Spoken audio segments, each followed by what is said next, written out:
हे students, welcome back. आज का हमारा टॉपिक है क्लास 9 का फ्रेंच रिवॉल्यूशन, हिस्ट्री का फर्स्ट चैप्टर है।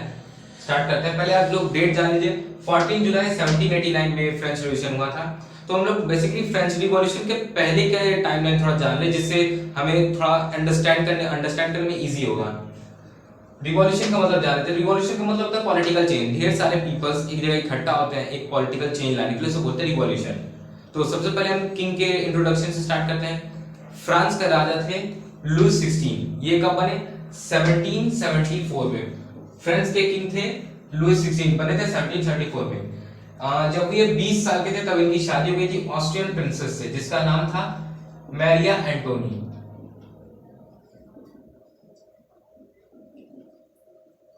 इनकी शादी किससे हुई थी? ऑस्ट्रियन प्रिंसेस से, मैरिया एंटोनी। कब हुई थी? 20 साल की एज पे। और जब ये राजा बने थे, जब ये किंग बने थे, तो उसके कुछ समय पहले इनके पिताजी की डेथ हो गई थी, तो इमीडिएट ये राजा बन गए थे। तो उस टाइम में राजा बने थे तो उनका एम्पायर थोड़ा खाली भी था, इनके पास उतना कुछ पैसा नहीं था, और ऊपर से बहुत लोग ही हेल्प करते। जैसे फ्रांस अमेरिका का दोस्त है, यूएसए का अमेरिका का दोस्त था, ठीक। और अमेरिका पे ब्रिटेन ने कॉलोनियल रूल लाया था। कॉलोनियल रूल वो होता है जैसे ब्रिटेन ने इंडिया पे किया था, कब्जा किया था, रूल चलता था उनका, फिर इंडिया आजाद हुआ था 1947 में, वही होता है कॉलोनियल रूल। तो अमेरिका की 13 कॉलोनीज, मतलब 13 देश ब्रिटेन की कॉलोनी थी। तो अमेरिका वालों ने बोला कि फ्रांस वालों की बोला कि भैया आइए आप हम लोग को हेल्प करिए, हम लोग को आजाद करवाइए इनसे। तो फ्रांस वॉर में उनके साथ वॉर में पार्टिसिपेट कर रहा था। और बेसिकली सी बात कि उनके पास उतना पैसा भी नहीं था, वो वॉर में पार्टिसिपेट कर रहे हैं, तो उसमें खर्चा भी होगा, क्योंकि बंदूकों पे खर्चा होगा, गोलियों पे खर्चा होगा। और उस टाइम आयरन बहुत महंगा था, लोहा बहुत महंगा था। और दूसरा टॉपिक, मतलब दूसरा पॉइंट, वर्सेलिस फ्रांस में एक जगह थी। वो वर्सेलिस जगह थी, और उस जगह पे बहुत बड़ा पैलेस था यूरोप का। बेसिकली बड़ी से बड़ी ट्रीटी, मतलब पीस ट्रीटी साइन करवाना होता था तो लोग वर्सेलिस जाते थे। वर्सेलिस वहां का बहुत बड़ा पैलेस था। Third, France helps America colony 13 power and influence. जो मैंने आपको ऊपर बताया ना कि फ्रांस हेल्प करता है अमेरिका को ब्रिटेन के खिलाफ वो फ्री कराने के लिए। तो आगे देखते हैं। So there is no money, यानी मैंने आपको बताया कि जब ये लुई 16 राजा बने थे तो उस टाइम उनके पास उतना कुछ ज्यादा पैसा नहीं था, और उन्होंने गवर्नमेंट से लोन भी उठाया था 10% इंटरेस्ट के हिसाब से, ठीक। आगे देखते हैं। Half of money war palace employ pay school and others get money tax. आधे से ज्यादा मनी कहाँ जाए? अब एक राजा है, राजा की लग्जूरियस लाइफ है, और राजा कहाँ रहते हैं? तो वर्सेलिस में। वर्सेलिस बहुत बड़ा पैलेस था वहां का, तो वर्सेलिस के खर्चा, तो उसको मेंटेन करने में खर्चा आता था। राजा था तो एक बढ़िया लाइफ जीता था, तो उसके लिए भी खर्चा आता था। वॉर में पार्टिसिपेट किया था, उसमें खर्चा आता था। एम्प्लॉयज को पे करता था, उनकी सैलरी देता था, उसमें खर्चा आता था, और भी बहुत सी चीजें थी। अब जैसे नॉर्मली किसी गवर्नमेंट को अपने खाते में पैसा इंक्रीज करवाना है तो कैसे करेगा? इंडिया में किसी को करवाना है तो क्या करेगा? पेट्रोल पे दाम बढ़ा देगा, उसके जो जितने भी एग्रीकल्चर प्रोड्यूसर्स उन लोग पे दाम बढ़ा देगा, और भी बहुत चीजों पे दाम टैक्स बढ़ा देगा। तो बेसिकली लुई 16 ने भी यही दिमाग लगा, यही कॉन्सेप्ट लाया, टैक्स इंक्रीज कर दिया। टैक्स कैसा इंक्रीज किया आगे आपको दिखाते हैं। फ्रांस में डिस्क्रिमिनेशन 3 तरीके से होता था, मतलब ग्रुप्स में होता था। जैसे इंडिया में क्या है? ब्राह्मण, वैश्य, शूद्र, और मतलब ब्राह्मण, क्षत्रिय, वैश्य, शूद्र, ये 4 लोग थे। और डिस्क्रिमिनेट कौन होते थे? वैश्य वाले और शूद्र होते थे डिस्क्रिमिनेट। वैसे ही फ्रांस में डिस्क्रिमिनेट कौन होते थे? थर्ड ग्रुप वाले। ये थर्ड ग्रुप वाले 3 ग्रुप्स थी वहां पे। फर्स्ट थी clergy, nobility, third state. First clergy में चर्च के पीपल्स आते थे, पादरी आते थे, कैथोलिक्स, प्रोटेस्टेंट्स आते थे। नोबिलिटी में वकील आते थे, जज आते थे, नॉर्मल बड़े पीपल्स जैसे वहां के अधिकारी लोग हो गए वो आते थे। और थर्ड स्टेट में नॉर्मल एकदम बिलो पॉवर्टी लाइन वाले पीपल आते थे, जैसे फार्मर्स हो गए, कारपेंटर्स हो गए, ये सब आते थे। और फ्रांस एक ऐसा देश है वर्ल्ड वाइड जो जिसकी पूरी पॉपुलेशन, मतलब वहां पे 90% लोग फार्मर्स ही हैं। यानी वहां पे जितने भी लोग हैं ना, 90% लोग क्या करते हैं? फार्मिंग करते हैं अभी भी। यानी ये बहुत बड़ा कॉम्पिटिटिव क्वेश्चन है कि ऐसा कौन सा देश जिसमें 90% फार्मर्स ही हैं? तो फ्रांस में उस टाइम भी 90% फार्मर्स थे, और 90% जो पॉपुलेशन थी वो किसकी थी? थर्ड स्टेट की थी। यानी ये फर्स्ट ग्रुप, सेकंड ग्रुप बस 10% थे, ओके 10% थे, लेकिन मेजोरिटी थर्ड स्टेट वालों की थी, यानी थर्ड वालों की थी, लेकिन माइनॉरिटी इन लोगों की थी। लेकिन तभी भी ये दोनों ज्यादा खुश, यानी ये दोनों ज्यादा खुश से कंपेयर किया जाए इससे। तो क्यों? थर्ड स्टेट जो बर्डन था, जो मेनली बर्डन था, वो थर्ड ग्रुप वालों पे था। कैसा बर्डन था, मैंने आपको बताया ना, टैक्स वाला बर्डन। कैसा टैक्स, वहां पे दो तरीके का टैक्स होता था, direct tax, government tax. Direct tax church लेता था, गवर्नमेंट टैक्स जो गवर्नमेंट लेती थी, जो किंग के पास जाता था। डायरेक्ट टैक्स क्या था, टेरिफ था और टेरिफ था। ये मेनली टैक्स है, इसको आप लोग कॉपी में नोट कर लीजिएगा, बहुत इंपॉर्टेंट है। टेरिफ और टेरिफ, टेरिफ मेरी सॉरी टेरिफ वहां की करेंसी भी है फ्रांस की। तो जो टेरिफ टैक्स था वो चर्च को जाता था, यानी जो जितना भी वो टैक्स जमा करेंगे तो टेरिफ है, यानी दो तरीके के टैक्स था, मैंने बताया ना, टेरिफ और टेरिफ। तो टेरिफ जो टैक्स था वो चर्च को जमा होता था, सबमिट होता था।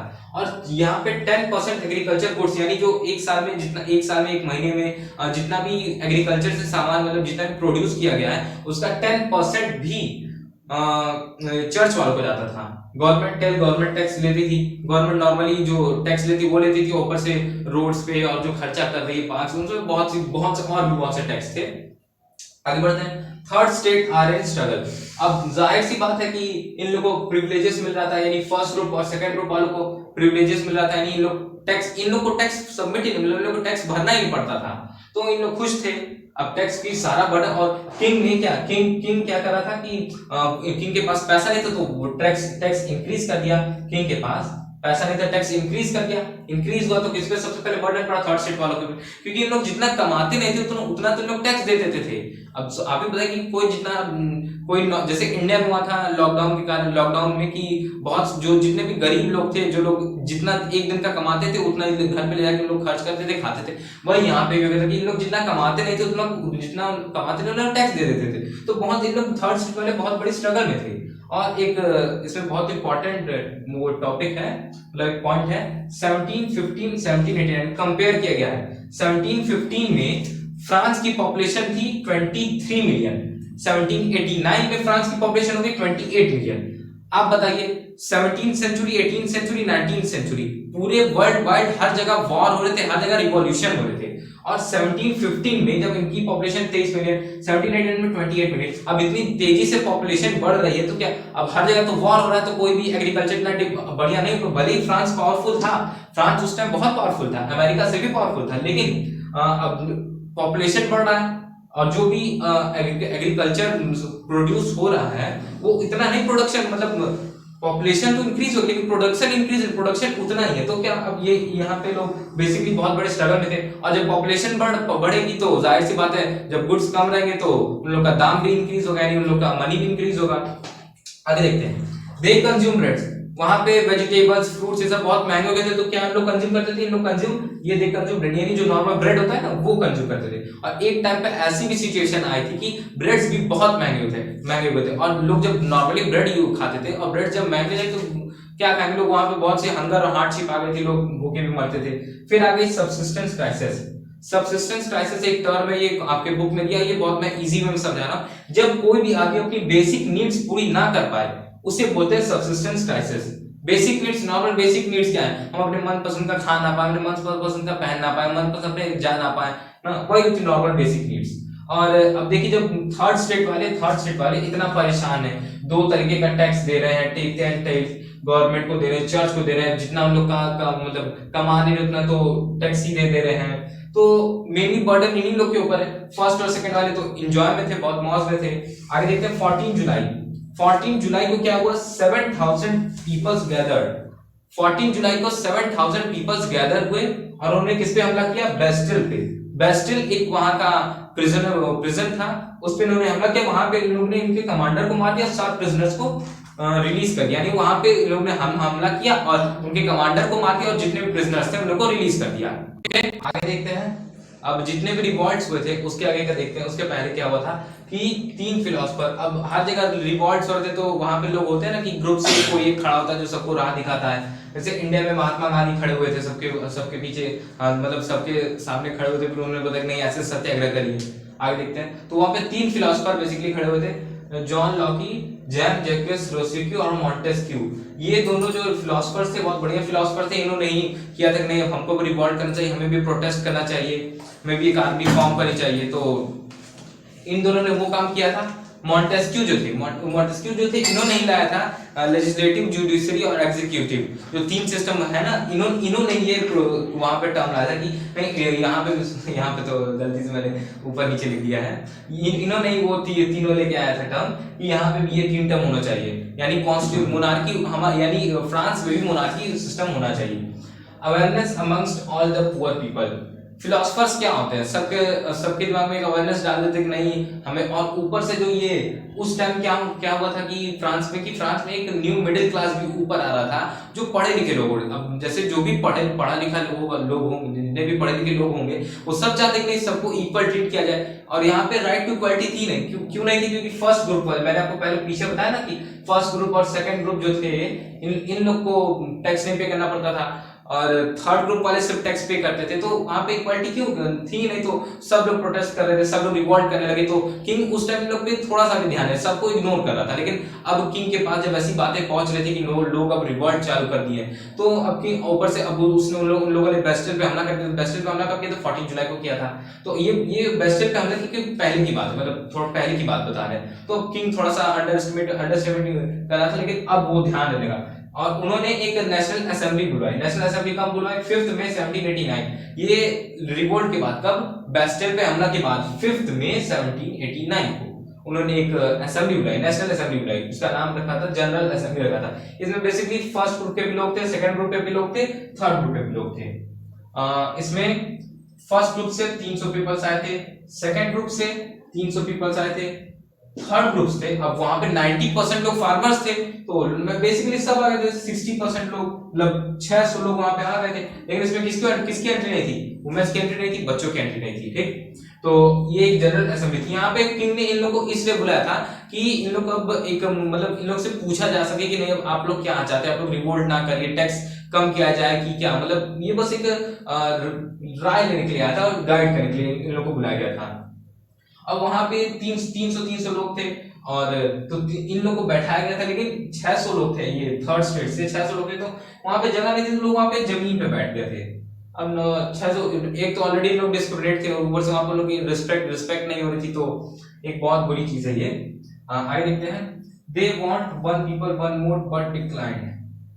अब बेसिकली किंग ने वहां पे लोगों को क्यों बुलाया, कॉन्स्टिट्यूशन फ्रेम करने के लिए बुलाया, लेकिन इन्होंने एक अपने तरफ से पॉजिटिव इंपैक्ट ला दिया, लेकिन इन लोग तरफ से पॉजिटिव नहीं था, थर्ड स्टेट की तरफ से पॉजिटिव नहीं था, वो थर्ड स्टेट की तरफ से नेगेटिव था, इंपैक्ट पड़ गया था। क्या उन्होंने किया था कि हम लोग एक वोट सिस्टम लाते हैं, उसमें कैसे डिसाइड होगा कि जिन लोग की मेजोरिटी होगी उन लोग डिसाइड करेंगे। और वहां पे क्या मेजोरिटी थी कि मतलब वहां पे वोट कैसे होगा, ये नहीं कि जैसे इंडिया में कि वन पीपल एक वोट करेगा, तो मतलब हर सबके पास एक वोट करने का वो राइट होता नहीं। यहाँ पे क्या था कि एक ग्रुप वाले एक वोट करेंगे, तो एक ग्रुप वाले एक वोट करेंगे, यानी अब देख लीजिए मेजोरिटी फिर क्या थी। अब ये दोनों लोग क्या चाहते थे, अब ये लोग ये चाहते थे कि नहीं अब यहाँ पे कॉन्स्टिट्यूशन आए, सबको राइट, मतलब सबको इक्वल देखा जाए, सबको लॉ सामने इक्वल रखा जाए, सबके लिए लॉज बने, तो ऐसा ये लोग चाह रहे थे।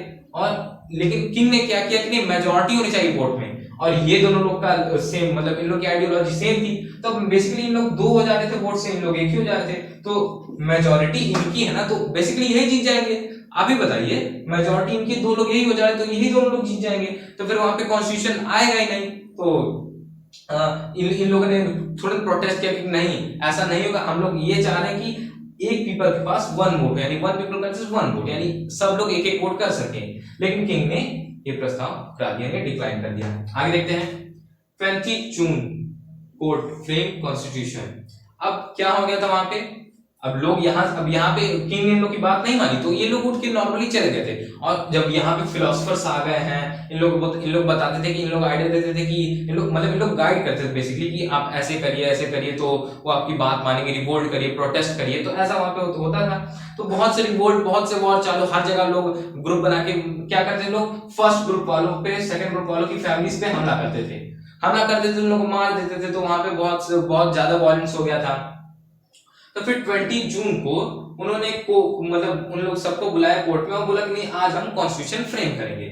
उस असेंबली का नाम रखा नेशनल असेंबली, और ये भी लुई 16 ने खुद से नहीं बुलाया, लोगों ने रिवोल्ट किया, फिर उसके बाद लोग उस असेंबली में जाके अट के मतलब खड़े हो गए, वहां से जा ही नहीं रहे थे, बोले कि नहीं जब तक हमारा कॉन्स्टिट्यूशन नहीं बनेगा तब तक हम नहीं जाएंगे। तो ये इन्होंने ध्यान लिखा ना बाय सेल्फ, तो थर्ड स्टेट वालों ने खुद से बनाया। किसने लीड किया था? मतलब इन लोग को कोई ना कोई तो लीड करेगा नहीं, कोई ना कोई लीडर बनेगा। मिराबियो एबेसियस, ये दोनों बेसिकली जो थे, ये दोनों भी ये नोबल थे और एक क्लर्जी थे। तो अब ये दोनों भी लोग थे, लेकिन इन लोग के मन में क्या था, ये था कि नहीं अब सबको एक इक्वल राइट मिलने चाहिए, ये दोनों फिलोसफर्स के ऊपर। तो इन दोनों ने लीड किया था। थर्ड स्टेट स्टार्ट्स रिवोल्ट्स और वॉर। मैंने भी आपको बताया कि हर जगह वॉर, हर जगह रिवोल्ट चला, हर जगह प्रोटेस्ट चालू किया था पूरे फ्रांस भर में। तो अब किंग सीरियस इस मैटर को सीरियस ले रहा था कि नहीं अब इन लोग को भी ध्यान देना पड़ेगा, नहीं तो इन लोग हम पैलेस पे ही हमला कर देंगे, पैलेस पे हमला कर देंगे तो उसको भी मार देंगे। फिर बाय अंडर प्रेशर किंग ने सबको बुलाया, एक असेंबली फॉर्म की और वहां पे उन्होंने मोनार्की को एक्सेप्ट किया, फ्यूडल सिस्टम एबॉलिश कर दिया। फ्यूडल सिस्टम में नॉर्मली जो राजा महाराजा वाला सिस्टम है इसको एबॉलिश कर दिया, बोला कि नहीं अब यहाँ पे भी कॉन्स्टिट्यूशन आ गया, यहाँ पे भी मोनार्की आएगी। मोनार्की मतलब लेजिस्लेटिव, जुडिशरी और एग्जीक्यूटिव, ये यहाँ पे आएगी। 4 अगस्त abolish feudal system. Feudal system 4 अगस्त को एबॉलिश खत्म कर दिया गया। फर्स्ट और सेकंड प्रिविलेज भी, अब जैसे पहले क्या था कि फर्स्ट ग्रुप वाले सेकंड ग्रुप वाले टैक्स पे मतलब टैक्स नहीं पे करते थे, लेकिन अब उन लोग को भी टैक्स पे करना था। एबॉलिश उन लोग को जो बर्थ प्लेस मतलब बर्थ जैसे उन लोग को जन्म सिद्ध अधिकार जो मिले थे वो भी एबॉलिश कर दिए गए कि उन लोग टैक्स पे नहीं कर सकते, उन लोग को इक्वल राइट, उन लोग कहीं भी जा सकते, कहीं भी घूम सकते हैं, उन लोग को टैक्स पे नहीं कर सकते, तो वो सब खत्म कर दिया गया। By the under pressure constitutional monarchy आ गई इंडिया में। वहां की करेंसी हुई लिवरे फ्रांस की बेसिकली करेंसी, और प्रेजेंट में भी लिवरे ही करेंसी है फ्रांस की। यहाँ चैप्टर खत्म हो गया है। मैं आपको फिर से ब्रीफली एक समझा दे रहा हूं। 14 जुलाई 1789 को रिवॉल्यूशन हुआ। क्यों हुआ? बेसिकली वहां के जो थर्ड स्टेट वाले थे उन लोग बहुत डिस्क्रिमिनेट थे। कैसे? कि वहां का टैक्स बहुत इंक्रीज था, तो लोग प्रोटेस्ट किए तो किंग को बातें माननी, पहले तो नॉन वायलेंस था तो किंग नहीं मान रहे थे, अंडर एस्टिमेट कर रहे थे, लेकिन जब प्रोटेस्ट बढ़ गया तो किंग ने फिर किया कि नहीं अब इन लोग को ध्यान देना पड़ेगा, तो किंग ने वहां पे फ्यूडल सिस्टम एबॉलिश कर दिया। फ्यूडल सिस्टम एबॉलिश कर दिया, सबको इक्वल राइट दे दिया। वहां पे कॉन्स्टिट्यूशनल मोनार्की आ गई, यानी वहां पर कॉन्स्टिट्यूशनल मोनार्की, यानी कि सिर्फ कॉन्स्टिट्यूशनल मोनार्की, यानी मोनार्की क्या, ये तीनों तो आ गए, ठीक, लेजिस्लेटिव, एग्जीक्यूटिव, जुडिशरी, ये तीनों आ गए, लेकिन वहां पे मोनार्की भी था, मतलब कॉन्स्टिट्यूशन था लेकिन मोनार्की भी था। मोनार्की यानी वहां पे राजा का भी रूल चलता था। ओके, तो ये अब सबको नॉर्मली इक्वल रखा गया, तो अब सब खुश थे। 1789 में 14 जुलाई को ये रिपोर्ट हुआ था 1789 को, और फिर आगे ये कॉन्स्टिट्यूशन मोनार्की बन गई। और 1791 तक वहां की जो सिचुएशन थी फ्रांस की एकदम नॉर्मल हो गई। 1791 तक नॉर्मल हो गई सिचुएशन। फिर बाद में क्या हुआ कि मतलब ये आपके चैप्टर में दिया नहीं, लेकिन मैं आपको एक्स्ट्रा बता दे रहा हूँ। फिर बाद में क्या हुआ कि लुई 16 वहां पे क्या था, कॉन्स्टिट्यूशनल मोनार्की आ गई थी, तो लुई 16 फिर भी रूल करता था, फिर भी उसने बहुत अत्याचार किए। तो लुई 16 को 1794-1795 के बीच में उसको मार दिया गया, और वहां से राजा महाराजा वाला सिस्टम हट गया। और 1794 और जब राजा महाराजा वाला सिस्टम हट गया तो मैरी एंटोनिया भी अपने देश चली गई। मैरी एंटोनिया कहाँ थी? ऑस्ट्रिया की थी, तो वो भी अपने देश चली गई। तो बेसिकली अब 1789 के बाद लोग वहां पे खुश हो गए थे। यही था हमारा फ्रेंच रिलेशन। मेनली आपको क्या रखना है कि मेनली इस कोई अगर ब्रीफली पूछे तो आपको यही बताना है कि वहां के लोग बहुत स्ट्रगल में थे, वहां के थर्ड स्टेट वाले बहुत स्ट्रगल में थे, बहुत प्रोटेस्ट मतलब डिस्क्रिमिनेट हो रहे थे, तो इसलिए उन्होंने रिवोल्ट चालू कर दिया, फ्रेंच रिवॉल्यूशन हो गया और एक पॉलिटिकल चेंज हो गया, और वहां पे कॉन्स्टिट्यूशनल मोनार्की आ गई। बाद में जाके राजा महाराजा वाला सिस्टम को से हटा दिया गया। ओके, और इसमें आपको एक और बात बताऊं, लेकिन जैसे 1795 में इन लोगों ने राजा को हटा दिया वहां से, तो इन लोगों की खुशी बस 5 साल थी। फिर 1799 में नेपोलियन आ गया था। नेपोलियन ने फ्रांस को हरा दिया और अपना सिस्टम फिर से लाया। ये वैसे क्लास 10th के टॉपिक में, मतलब क्लास 10th के फर्स्ट चैप्टर में पढ़ेंगे, नेशनलिज्म वाले चैप्टर में पढ़ेंगे। हमारा चैप्टर खत्म है। आज का वीडियो आपको कैसा लगा आप लोग कमेंट में बताइएगा, और मैं इसके पहले जितने भी पार्ट्स बनाए मैंने हिस्ट्री के, वो मैं डिस्क्रिप्शन में डाल दूंगा, आप लोग देख लीजिएगा। Okay, thank you. Please like, share, comment and subscribe.